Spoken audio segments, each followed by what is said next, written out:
할렐루야. 주님의 은혜가 오늘도 여러분 삶 가운데 가득하시기를 주의 이름으로 축원을 드립니다. 자, 이제 22장 바울의 변명이라고 일컬어지고 있는 것인데, 변명이라기보다는 자기 동족들인 유대인들을 향한 아주 분명한 선포라고 할 수가 있겠습니다. 특별히 오늘 본문 말씀, 굳이 이제 나누는 것이 천부장 곧 이어지는 23장 이후로는 이방인들의 손에 넘겨지게 되는 이야기가 기록이 되어 있는데, 아직 사도 바울이 정확하게 동족들인 유대인들에게 자신이 어떻게 부름을 받았고 그 부름받음의 의미가 무엇인지를 아마 정확하게 다시 이야기하고 그것이 성경적으로 어떤 의미를 가지고 있는지를 그들에게 선포하고 난 다음에 이방인들이 이제 손에 넘겨지게 됩니다. 이 이야기를 듣고 바로 유대인들, 동족인 유대인들이 아주 잔뜩 화가 나게 됩니다. 거기에는 이제 의도한 바도 있고요, 또 계획한 바도 있습니다. 오늘 본문의 내용은 이미 앞선 내용에서 자신을 부르신, 그리고 자기가 만난 빛이신 예수 그리스도, 생명이시며 소망이신 예수 그리스도를 다메섹 도상에서 만난 놀라운 사건에 대해서 이야기하고 있습니다. 스데반도 보좌 우편에 서신 주님은 봤으나 주의 음성은 듣지는 못했습니다. 그런데 바울은 이걸 뭘 비교를 해가지고 누가 더 우위이고 더 낫느냐를 이야기하려고 하는 게 아니라 좀 더 확실한 소명과 사명을, 왜냐하면 스데반은 부름받아 바로 올라갑니다. 그러나 바울은 부름받아 남아있어야 됩니다. 그런 차이라고 좀 보시면 될 것 같은데, 바울은 다메섹 도상에서 부활하신 주님을 만났는데 빛이신 예수 그리스도를 받고 그분의 소리를 들었습니다. 그래서 그가 이제 어떤 일들을 감당해야 하며 그의 사명이 무엇인지에 대한 것들을 이제 복선으로 깔아주고 있는데, 그렇게 주님을 만난 사건에 대한 언급 이후로 그 사건의 의미, 그 다음에 그 사건이 자신에게 어떤 뜻으로 이제 다가왔는지를 설명을 합니다. 그게 오늘 이제 17절부터 이야기를 합니다. 그렇게 해서 다메섹 도상에서 주님을 만난 후에 내가 예루살렘으로 돌아와서 성전에서 기도할 때에 황홀한 중에, 예루살렘에 이제 방문한 적이 있지요. 그 이후로. 그런데 어디서 기도를 했느냐라고 언급을 하고 있느냐면, 성전에서 기도할 때에 황홀한 중에 봄에 주께서 내게 말씀하시되 속히 예루살렘에서 나가라. 그들은 내가 내게 대하여 증언하는 말을 듣지 아니하리라 하시거늘. 자, 벌써부터 선을 싹 그어버립니다. 원래 이건 본심이 아니거든요. 바울의 본심은 뭐냐면 동족 유대인들이 복음을 빨리 받아들여서 먼저 자신의 동족들이 구원을 얻기를 원하는 마음이었는데, 주님이 자기에게 그렇게 얘기했다는 거죠. 여기서 빨리 나가라. 이거 얘기해봐야 이 민족들은 듣지 않을 것이다. 자, 이 이야기를 가만히 들어보면 복음을 전해봐야 듣지 않을 것이다 라는, 지금 유대인들은 복음을 인정하지 않고 있는 상황이거든요. 예수와 메시아인 예수 그리스도를 인정하지 않는데, 이 이야기를 들어도, 그런 이야기를 듣기만 하여도 은근 화가 나는 이야기죠. 왜냐하면 바울이 무슨 이야기를 하고 있느냐, 요즘에 그런 이야기 많이 하잖아요. 정치적으로 세력이 큰 이들이 세력이 좀 약해 보이는 이들을 왜 그 정치적인 배려와 고려해서 제외시키는 일들, 그걸 그래서 그 대상의 이름을 놓고 그를 지나친다 해서 무슨 패싱 이렇게 이야기를 합니다. 여러분, 바로 이게 그 상황입니다. 유대인 패싱에 대한 이야기입니다. 그런데 여러분, 우리가 놓쳐서는 안 되는 것은, 이건 정치적이나 사회적인 문제로 그냥 제쳐버린다라는 말이 아닙니다. 이것은 바로 유대인들을 자극하기 위한 일종의 방법입니다. 이 이야기를 듣고 유대인들이 진짜 우리를 제쳐버렸구나, 우리를 제외시켜버렸구나 라고 포기하게 만드는 것이 아니라, 그들 안에 있는 자격지심, 그들 안에 있는 열심, 그들 안에 있는 본심을 자꾸 자극을 해서, 야, 이방인들에게도 저런 역사가 나타나는데 우리라고 하면서 주님께로 돌아오기를 바라는 마음과 의도가 담겨 있는 겁니다. 그래서 요즘에 나오고 있는 그런 정치적이나 사회적인 그런 부류의 이야기들로 그냥 정리를 해서 끝내는 게 아니라 이 목적은 바로 그것입니다. 이방인과 비교하여 유대인들인 동족들이 거기에 다소 자극을 받아서 이방인들도 그렇게 되는데 우리라고 안 될 리가 있느냐? 우리라고 그냥 지나치면 되겠는가? 하여 열심을 내어 하나님께로 주님께로 돌아오게 해서 구원을 얻게 하려고 하는 이 본심이 담겨 있는 겁니다. 그 의도가 담겨 있는 겁니다. 그래서 바울의 서신서들을 보면 사도 바울이 13권의 서신서를 쓰면서 그 이방인들의 사도로 부름받은 그 열심을 내서 하여튼 이방인들의 교회와 성도들을 엄청 열심히 세웁니다.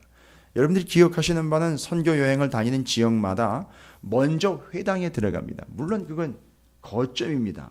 접촉점입니다. 귀중한 방법이고 수단이 됩니다.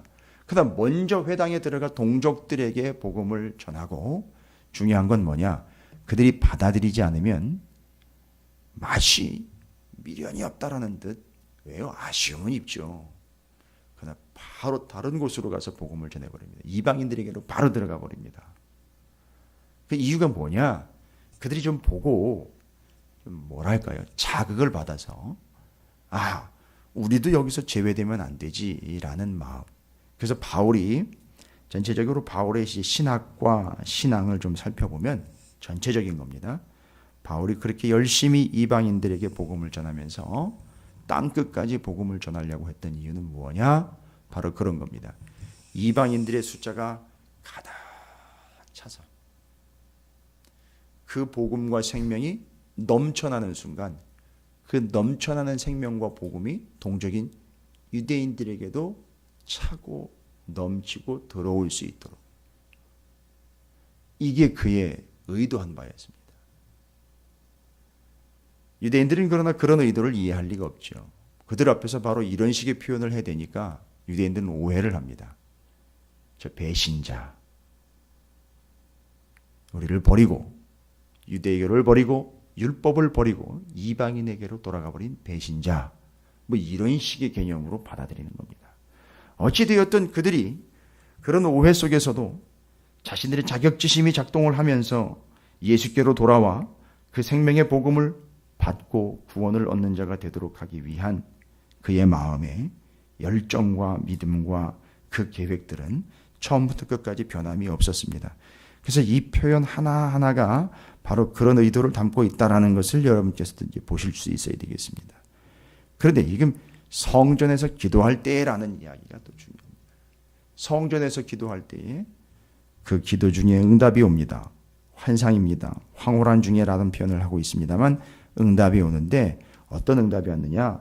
봄에 주께서 내게 말씀하시되 속히 예루살렘에서 나가라. 그들은 내가 내게 대하여 증언하는 말을 듣지 아니하리라 하시거늘 내가 말하기를 주님 내가 주를 믿는 사람들을 가두고 또 각 회당에서 때리고 또 주의 증인 스데반이 피를 흘릴 때에 내가 곁에 서서 찬송하고 그를 죽이는 사람들의 옷을 지킨 줄 그들도 아나이다. 21절에 또다시 얘기합니다. 나더러 또 이르시되 떠나가라. 내가 너를 멀리 이방인에게로 보내리라 하셨느니라. 두 번이나 거듭 이야기합니다. 뭔 얘기입니까? 동족들 앞에서 말할 기회를 달라고 이야기해놓고는 동족들을 깔아뭉개고 있지요. 그들의 자극을 하고 있는 겁니다. 그들의 마음과 그들의 열정과 그들의 자기 선민의식을 자극을 하고 있는 겁니다.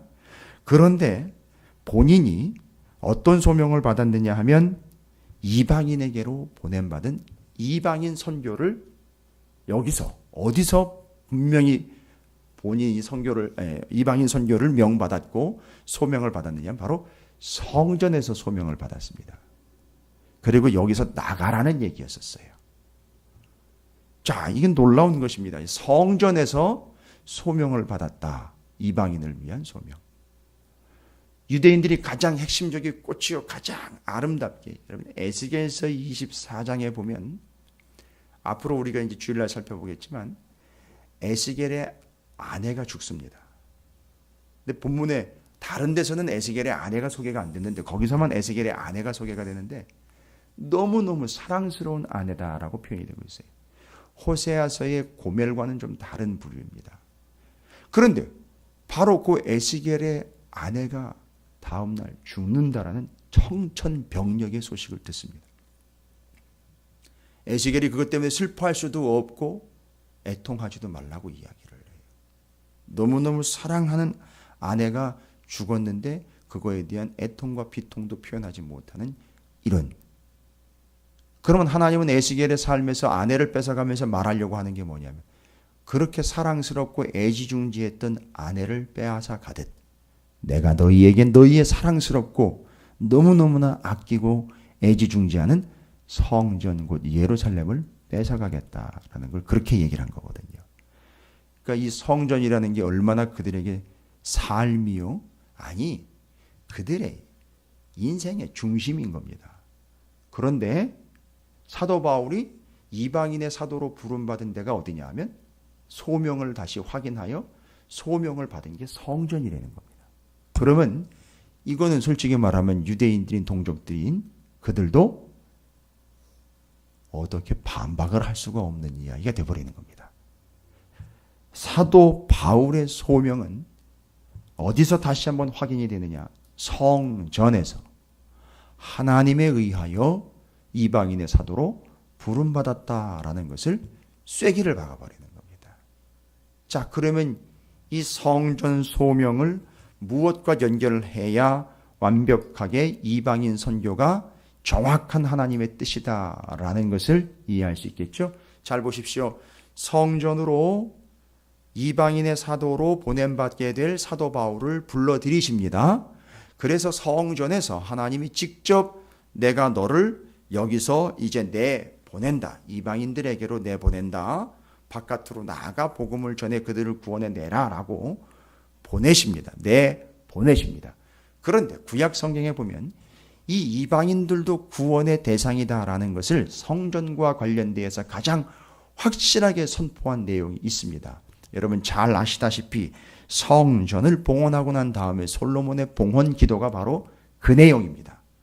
그냥 한 구절만 함께 제가 정리해 보도록 하겠습니다. 역대하 6장 32절에 주의 백성 이스라엘에 속하지 않은 이방인에게 대하여도 그들이 주의 큰 이름과 능한 손과 표신팔을 위하여 먼 지방에 와서 이 성전을 향하여 기도하거든 그들의 기도를 받아주시고 그들을 용납해달라라는 바로 그 유명한 기도가 바로 이미 구약 성경에 다윗의 아들 솔로몬에 의하여 이방인의 구원의 근거가 마련이 됐습니다. 그리고 그때 바로 그 성전에 이방인의 뜰이 생기게 됩니다. 그걸 확인해 주는 증거가 바로 예수님께서 성전을 정화하신 귀한 사건입니다. 마가복음 11장 17절 이에 가르쳐 이르시되 기록된 바 내 집은 만민이 기도하는 집이라 칭함을 받으리라고 하지 아니하였느냐 너희는 강도의 소굴을 만들어버렸다 라고 이야기한 그 내용이 연결이 돼야 되지 않겠습니까? 그 두 가지가 연결이 돼야 사도 바울이 그 성전으로 자신을 불러들여서 자신을 어떤 사도로 보내시느냐 바로 이방인들을 위한 사도로 보내신 바 되었다는 겁니다. 그런데 보내신 이유가 뭡니까? 유대인들이 이방인들을 들어오지 못하도록 막아버렸고요. 여러분 그 앞에서 사도 바울이 위기의 순간을 당했을 때에 성전에서 사람들이 유대인들이 막 치고받고 달리려고 할 때에 그 중간에 표현이 하나가 있습니다. 제사장들이 대제사장이 성전 문을 닫아버렸다고 그랬어요. 들어오지 못하게. 자 그러면 사도 바울을 불러들여서 너는 이방인을 위한 사도로 나가라 라고 여기서 보내셨습니다. 그 시작점이 어디냐? 바로 성전입니다. 그들이 그렇게 중심적으로 이야기했던 성전입니다. 그러면 성전은요 모여야 되거든요. 와야 되거든요. 와서 예배하는 게 당연한데 문제는요 바울을 이방인들에게 성전에서 보냈다는 겁니다. 이방인들을 얼마나 생각하고 배려하는 모습인지 좀 눈치가 있으면 알 겁니다. 그래서 자신의 소명은 성전에서 시작됐다. 성전에서 시작됐다는 말은 하나님이 주셨다. 그리고 이제 더 이상 기다리는 게 아니라 이방인들이 오기를 기다리는 게 아니라 이제 이방인들에게 보낸다. 하나님이 이방인들을 얼마나 사랑하시느냐. 너희도 사랑하지만 이방인들도 사랑한다. 라는 걸 이런 식으로 애둘러서 설명을 해주는 겁니다. 이방인들이 표현을 이해하십시오. 잔뜩 열받은 겁니다. 자기 중심이고 유대인 중심이고 예루살렘 중심이고 성경 중심이 돼야 되는데 사도 바울이라는 작자가 어디서 율법주의였고 유대 정통주의였던 그가 배신하여 이제는 이방인에게로 보냄을 받았다 그러고 성전에서 자기가 소명을 받았다 그러고 이제는 성전을 떠나가지고 오히려 이방인들에게 보냄받은 자가 돼가지고 나간다 그러고 여길 떠나라고 이야기를 했다라고 이런 얘기를 해버리니까 잔뜩 열이 받은 겁니다. 안 그래도 배신자 취급을 받을 텐데 여기선 더 험악한 취급을 받게 되겠죠. 그래서 자신의 소명이 성전에서 인정받은 소명으로 이제는 이방인들이 오기만을 기다리는 게 아닌 이 이방인들을 향해 나아가 복음을 전하여 그들을 구원해내는 사명을 내가 받았다라고 이방인들을 위한 하나님의 뜻, 그것이 여기에서 그렇게 솔로몬의 기도, 예수님이 이쪽에 이 성전에 들어오셔가지고 이방인의 뜰에 서서 이 성전이 어떤 성전인지를 만민이 기도하는 집이다라는 것을 선포하면서 거기에 이어서 이방인들을 위한 사도로 바울이 부름받았다라는 이 세 가지의 내용이 쭉 정리가 되면서 여러분 유대인들이 이해가 됐을까요? 안 됐을까요? 이해는 됐습니다. 그런데 정서적으로 용납을 안 하는 거예요. 자기들 중심, 자기들이 스포트라이트를 받아야 되고 자기들만 구원을 받아야 되는데 그러니까 전부 다 이 이유 자기들 중심, 자기가 먼저 구원을 받고 자기들이 우선적이고 자기들 중심이라고 주장하는 이유는 뭐냐 하면 모두가 다 하나님께 있지 않습니다. 자기 의에 있습니다. 자기 업적, 자기 성과에 있는 겁니다. 바울을 이방인에게로 보냅니다. 솔로몬의 기도와 예수님의 선포와 바울의 이 성전에서의 하나님의 보내심을 통해서 이방인들에게도 구원이 임하게 되는 이 놀라운 사건들을 동족들 앞에서 선포하게 됩니다. 그래서 21절 나더러 또 이르시되 떠나가라 내가 너를 멀리 이방인에게로 보내리라 하셨느니라. 이 떠나가라라는 이야기, 떠나가라라는 말 이스라엘 백성들에게는 정말 아주 살떨리는 이야기죠. 예전에 하나님이 이 예루살렘 이스라엘의 성전에서 떠나가신 적이 있죠. 실제로. 맞습니다. 하나님이 떠나가라라는 이야기를 비록 당신이 떠나간다라는 이야기를 하신 건 아니지만 바울이라는 사람에게 떠나가라라고 이야기한 것은, 그리고 이 사람들은 듣지 않을 거라고 이야기한 것은 이미 구약의 39권의 역사 속에서 자신들이 하나님에게 제외됨을 당할 수 있었던 여러 위기의 사건들이 퍼뜩퍼뜩 떠올리면서 와, 우리가 제외되는 거야 하는 그런 인상과 인식과 기억을 떠올리게 됐을 때에 하나님에게는 화살을 돌릴 수가 없으니 그걸 선포하고 있는 바울에게 화살을 돌려 바울을 잡아 죽이려고 하겠죠. 감정적인 동요가 일어나는 겁니다. 그때 그들이 그런 반응을 보이는 겁니다. 이 말하는 것까지 그들이 듣다가 소리 질러 이르되 이러한 자는 세상에서 없애버리자 살려둘 자가 아니라. 여러분, 이게 그들이 보이는 반응입니다.